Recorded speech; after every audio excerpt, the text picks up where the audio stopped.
പലരും പറയുന്നു വല്ലാത്ത പണിയായിപ്പോയി. ഇരിക്കുന്നതിന് മുന്നേ കാല് നീട്ടുക എന്ന് കേട്ടിട്ടില്ലേ നിങ്ങൾ? ഇംഗ്ലീഷിൽ ഇതിനെ ലുക്ക് ബിഫോർ യു ലീപ്പ് എന്ന് പറയും. കാര്യം പിടികിട്ടിയോ? അതുതന്നെ സ്ത്രീകളുടെ ഇപ്പോഴത്തെ സഞ്ചാര ദർശിനിയെക്കുറിച്ചാണ്. നമ്മുടെ പ്രിയദർശിനിയെക്കുറിച്ച്. തിരഞ്ഞെടുപ്പ് കാലത്ത് UDF സ്ത്രീകൾക്ക് നൽകിയ ഏറ്റവും ആകർഷകമായ വാഗ്ദാനമായിരുന്നു UDF അധികാരത്തിലെത്തിയാൽ KSRTC ബസ്സുകളിൽ സ്ത്രീകൾക്ക് സൗജന്യ യാത്ര നടപ്പിലാക്കുമെന്നത്. സംസ്ഥാനത്തെ ഭരണമാറ്റത്തിന് ശേഷം അധികാരത്തിൽ വന്ന UDF സർക്കാരിന്റെ പ്രകടന പത്രികയിലെ 5 ഇന്ദിരാ ഗ്യാരണ്ടികളിലൊന്നായിരുന്നു ഈ പദ്ധതി. എന്തായാലും സർക്കാർ പദ്ധതി നടപ്പിലാക്കി കേട്ടോ. പറഞ്ഞതാ ഏത്? അങ്ങനെ 2026 ജൂൺ 15 മുഖ്യമന്ത്രി VD സതീശൻ പ്രിയദർശിനി പദ്ധതിയുടെ ഉദ്ഘാടനം നിർവഹിച്ചു. ഗതാഗത വകുപ്പിൽ ഒരു വനിതയാണ് സെക്രട്ടറി. ചുമതലയേറ്റ ഒരു വനിതാ സെക്രട്ടറി ആദ്യം ഉത്തരവിടുന്നത് ഇതാണ്. ഈ പരിപാടി, ഈ പദ്ധതി കൂടിയാ മൊത്തം അങ്ങ് സ്ത്രീകൾ ടേക്ക് ഓവർ ചെയ്തേക്കുക.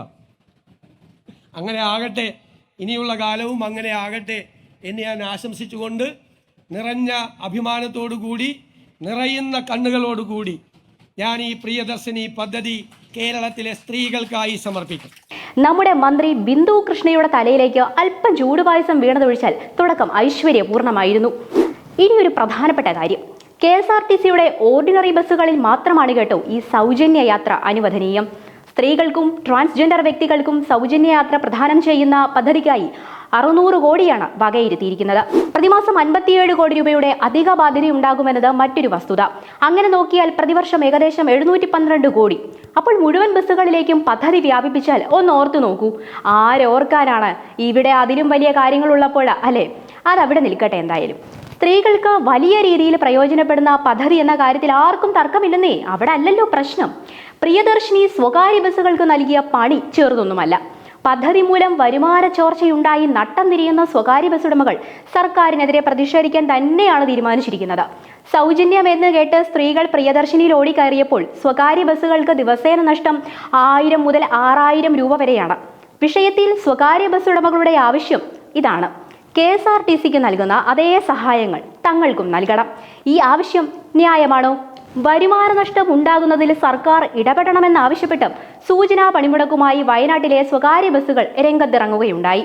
കേരളത്തിലെ സ്വകാര്യ ബസ് മേഖലയ്ക്കും തൊഴിലാളികൾക്കും എന്തെങ്കിലും തരത്തിലുള്ള നഷ്ടം സംഭവിച്ചാൽ ആ നഷ്ടം പരിഹരിക്കുന്നതിനാവശ്യമായ നടപടി ഗവൺമെന്റ് സ്വീകരിക്കും എന്ന് പറഞ്ഞിരുന്നു. പക്ഷേ യാതൊരു നടപടിയും സ്വീകരിക്കുന്നില്ല എന്നാണ് ബസ് തൊഴിലാളികൾ പറയുന്നത്. തങ്ങൾ പ്രിയദർശിനി സർവീസുകൾക്ക് എതിരല്ല, പക്ഷെ പ്രതിസന്ധി ഉണ്ടായാൽ സർവീസുകൾ നിർത്തിവെക്കും. ഇതാണ് ഇവരുടെ പ്രതികരണം. സർവീസ് നിർത്തിവെച്ചാൽ ഒന്ന് ഓർത്തു നോക്കൂ, വലയുന്നത് വിദ്യാർത്ഥികളല്ലേ?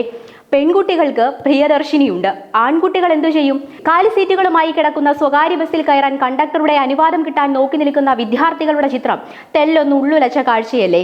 നിങ്ങൾ കാണണം. ഇതാണ് സമത്വം. ഇതിനിടയിൽ സൗജന്യ യാത്രയ്ക്കെതിരെ ഹൈക്കോടതിയിൽ പൊതുതാൽപര്യ ഹർജി വന്നിട്ടുണ്ട്. പദ്ധതി ഏകപക്ഷീയവും വിവേചനപരവുമാണെന്ന് ഹർജിയിൽ പറയുന്നു. ഭരണഘടനാ വിരുദ്ധമായ പദ്ധതി റദ്ദാക്കണമെന്നാണ് ഹർജിയുടെ ആവശ്യം. വരുമാന നഷ്ടം ഉണ്ടാകുന്നതിനെ പറ്റിയും പ്രതിസന്ധിയെക്കുറിച്ചും മന്ത്രി CP ജോൺ പറഞ്ഞത് നിങ്ങൾ കേട്ടതല്ലേ? KSRTCയെ തോൽപ്പിക്കാൻ ചില പ്രൈവറ്റ് ബസ്സുകൾ ഓടിയിരുന്നു.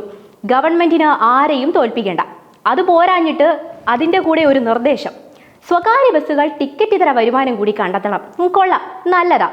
പദ്ധതിയെപ്പറ്റി മുഖ്യമന്ത്രിയുടെ വാക്കുകൾ ഇതാണ്: സർക്കാരിന്റെ പ്രിയദർശിനി സൗജന്യ യാത്രാ പദ്ധതി പുതിയ ചരിത്രമാണ്. വരുംകാല കേരളത്തിന്റെ ചരിത്രത്തിൽ സുവർണ്ണ ലിപികളിൽ എഴുതപ്പെടുന്ന ഒരു പദ്ധതിയായി പ്രിയദർശിനി മാറും. സ്ത്രീ എന്ന നിലയിൽ അഭിമാനം എന്നാണ് വിഷയത്തിൽ മന്ത്രി KA തുളസി പ്രതികരിച്ചത്. എന്തായാലും സമൂഹത്തിൽ എല്ലാവരും തുല്യരാണെന്ന് ഇങ്ങനെയുള്ള നിയമങ്ങളിലൂടെ തെളിയിക്കുന്നുണ്ടല്ലോ, സന്തോഷം. ഇതിപ്പോൾ സാമ്പത്തികമായി പിന്നോക്കം നിൽക്കുന്ന സ്ത്രീകൾക്കും വയോജനങ്ങൾക്കും അംഗപരിമിതർക്കും ഒക്കെ വേണ്ടിയുള്ളതായിരുന്നുവെങ്കിൽ എത്ര നന്നായിരുന്നു. സൗജന്യവും സഹായങ്ങളും എത്തേണ്ടത് അർഹതപ്പെട്ട കൈകളിലേക്കാണ്. കാടടച്ച് വെടിവെക്കാതെ ഒന്ന് ചിന്തിച്ചു ചെയ്തിരുന്നുവെങ്കിൽ എന്ന് ആശിച്ചു പോകുന്നു. എന്തായാലും വനിതകളുടെ പ്രിയപ്പെട്ട പ്രിയദർശിനി വിവാദദർശിനിയായി മാറാതിരിക്കട്ടെ. നമുക്ക് നോക്കാം. ഭരണം തുടങ്ങിയതല്ലേ ഉള്ളൂ, നോക്കാന്നേ.